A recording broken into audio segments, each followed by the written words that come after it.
Адил хажууд трапецийн дундаж шугам нь диагоналаараа 2.11 гэсэн хүртэлтэй хэсгүүдэд хуваагдах ба хажуу тал нь 17 см бол трапецийн өндрийг олоорой.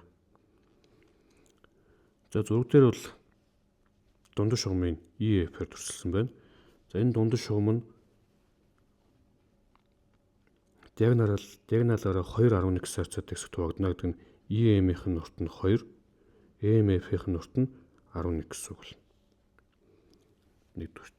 Хоёрдугаарт EM гэдэг бол дундаж шугам учраас энэ хоёр тэнцүү байх ёстой бөгөөд BC-тэй параллел гэдгээс EM гэдэг бол ABC гэсэн гурвалжны дундаж шугам болно.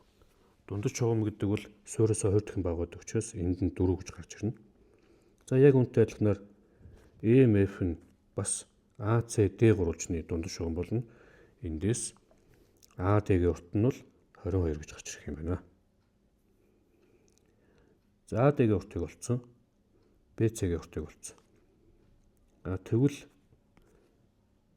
HD-гийн урт нь яаж гарч ирэх вэ гэхлээр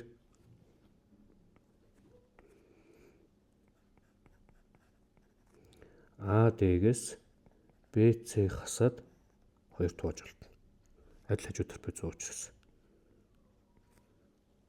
AD-гээс BC хаснаа гэдэг нь энэ уртыг хасж байгаа гэсэн үг. Энэ уртыг хасахаар үлдэж байгаа 2 хэсгийн уртын нийлбэр нь гарч ирнэ. Тэгээ 2 тугаачих юм бол HD-гийн урт нь гарч ирнэ.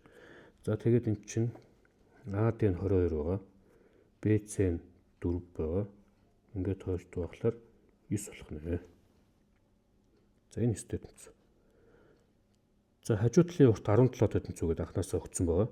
Тэгэхээр өндөр буюу CH-ийн квадрат гэдэг бол 17-гийн квадратаас хасах нь 9-ийн квадрат.